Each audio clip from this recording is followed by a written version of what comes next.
My name is Elena Ramirez, and I'm a senior and have been a part of Sources Strength since my sophomore year. Sources is starting a What Helps Us campaign that'll help us manage our big emotions and learn about our strengths that can help us cope. Everyone experiences sadness, anger, stress, or anxiety at some point in their life, so it's helpful to know healthy coping strategies. We hope by students hearing peers and staff talk about their strengths when they need to cope, we can normalize having conversations about our well-being. We want to celebrate the ways we can grow in our emotional wellness as a community. I feel like it's vital for every student and every adult to have healthy coping mechanisms. For me personally, when I feel anxious, I like to take my dog on a walk or call a friend. One way that I help with my mental health is being sure to exercise. It's a great way to de-stress and help yourself feel better. My advice would be anything you can do to get involved in school and find people who can help you during kind of your time in high school. That's a great thing for you to do. Two things that help me get through hard times when I'm having a rough day are either finding some type of hobby to get me through and get my mind off of things, or to go find a positive friend or peer that I can talk to. I think Washburn Rural High School does a really good job of providing clubs and activities for people to join and have people to talk to during those hard times. And I also think it's very important to have a trusted adult. One of the things that I like to do whenever I have feelings of depression or maybe I'm feeling sad, stressed, is I like to talk to my family. And what I mean by family is it doesn't have to be blood relatives. Maybe you have a trusted adult, you have a friend that you can get advice from, but talking to somebody really does help. Don't be afraid to reach out. Hi, I'm Bennett Hollauer. I'm senior captain of the boys varsity soccer team. I've been a part of the varsity team for 4 years. Being a part of the team has offered a great coaching staff, great players to rely on and act as a support system. When I've struggled with mental conflicts, the team has been great to talk to. The coaches have been wonderful. When I blew out my knee my senior season, the coaches and team were there for me, and instead of letting me get upset and down, they kept me a part of the team and supported me through it. So when I'm feeling really anxious or I'm struggling with something, I do a couple of different things. I probably will go to Mr. Bueller, a trusted friend, somebody I can confide in, somebody I can bounce some ideas off of. But recently also, if I don't want to talk to anyone, I will get myself outside with some nature, go for a walk, pet my dog, and just chill. My ways of coping is being in choir and also hanging out with all of my friends. What I do to cope with mental health, I love to make things with my hands. I love to use my hands. It's a really great distraction. I love to be very open and honest when I'm painting or doing something that I love. Boy, for me, I feel like it's really important to spend time by yourself, spend time with great people. And so as an art teacher, I feel very fortunate that I have a great group in our department. When you get to teach with some of your best friends, to me that takes care of a lot of things. And then just being outside, praying or meditating.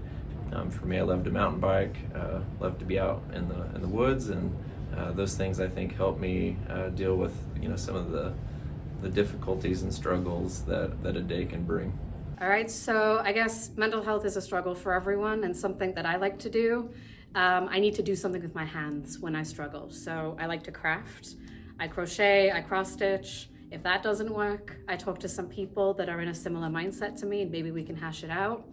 And if I really don't want to talk to people, then maybe I'll just curl up with a good book instead. After a tough time, I listen to music, watch YouTube, I go work out, or I just sleep, or watch TV.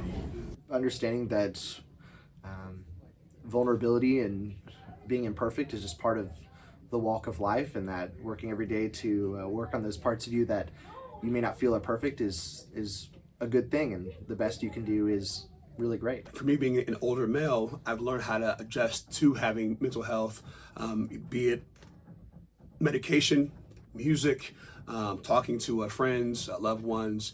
The biggest thing is don't hold it in, let it out. You have friends who are around you who can help you out, to be there for you, talk to them, use them, and then just ride those positive vibes. That's all I got. I cope by playing guitar, drawing, and actually reading now, but also going to practice because wrestling is a good way to let out emotions. music is a great escape. Music is something that just transcends everything. It can put you in a different place, a different state. And I'm really lucky that that's what I do with most of my day. Every single day it can put me in a much better place almost immediately upon starting my day. The way I cope with my mental health is being active, doing sports, and finding a trusted adult, which is for me, my mom, and talk about it that way.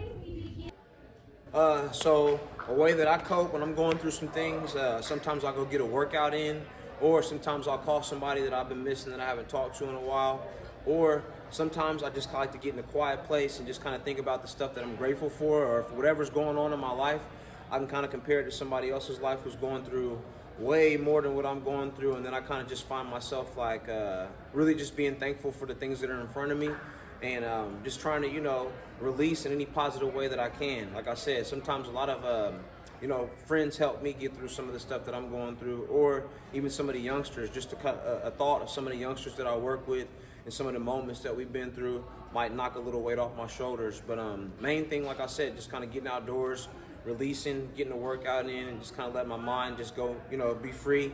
And yeah, talking to people that I love and people that I enjoy their company, getting around people that I know are gonna pour into my cup instead of taking away from it. So those are a few things. I'm Bailey Chokta, and the way I cope with my mental health is I do swim for Washburn Roll, and I really like swimming because it helps with me relieving my stress and gets all of that bad energy out. A couple things I do to help with my mental health. I am a big gamer and I like gaming, but that's also just my hobby. So really, if I notice myself getting anxious or stressed, I know how to play guitar. Playing that helps calm me down. I've noticed over the past couple years that I am an introvert, and not that that means I don't like people, but sometimes people tire me out. And so when I feel myself getting anxious and stressed, I like to find a quiet place just by myself that I can just sit and breathe, and that helps me out a lot. I also have a dog, which I love taking on walks. So really, guitar, my dog, and breathing. And two, sometimes I'll notice my day was like I was just grumpy all day, and then I'll ask myself, did I drink anything? How many hours of sleep? And half the time I had like no water that day. So drinking water and sleep really helps too. To support my mental health, I love gardening. It gets me outside, it gets me physically active, it gets me in the sunshine. Studies have shown that exposure to bacteria in soil releases serotonin in your brain, and that harvesting from the garden releases dopamine in your brain. As a teacher, one of the hardest things for me is that you don't always get to see the impact that you're making, and it's sometimes hard to know if you're making a difference. So getting to see all of the improvements I've made from planting and weeding in my garden gives me the satisfaction of instant gratification. What I tend to do when I'm anxious or overwhelmed or struggling is just try to find quiet places to decompress. And so that might be going for a walk, it might be exercising, it might be sitting down and playing video games or playing games with friends, and just making sure that I'm, getting enough sleep, getting enough exercise, and eating properly. Those things work dramatically to sort of regulate me and keep me moving forward. So in life, you might face ups and downs, and how we respond and stay resilient is the important element to overcome those obstacles. So in Sources of Strength, we emphasize staying focused on the strengths that we have, staying on the positives, and connecting to those people that we have in our lives to help us get through those tough times. So know that here at Washburn Rural, we have a lot of great people that care and love you, and know that you're not alone. Hey, Rural friends, I miss y'all. A couple months back, my son and I are in the wrestling locker room, and he's got this soccer ball. He kicks it inside, and I don't even understand the physics of this, but somehow it shoots straight up into the air and hits the exit sign that's hanging from the ceiling, and that thing just explodes. Plastic goes everywhere. That circuit board inside is kind of dangling down like this, and he looks up at me and he just starts freaking out. He's like, "I'm sorry, Dad. I'm sorry. I didn't mean to." I was like, "Buddy, chill. We can fix this." So we got a 6-foot ladder, got some wrestling mat tape. We start putting these pieces together. We realized it wasn't broken. It had just come apart. And it took a little longer than we had planned, but when we were done, you could not tell that there was ever anything that happened to that exosign. There are 2 points to this story. The first of which is you are going to make mistakes in your life. Yeah, that's a part of the human experience. We all do. And the people that love you are going to love you regardless of those mistakes that you make. That's called unconditional love.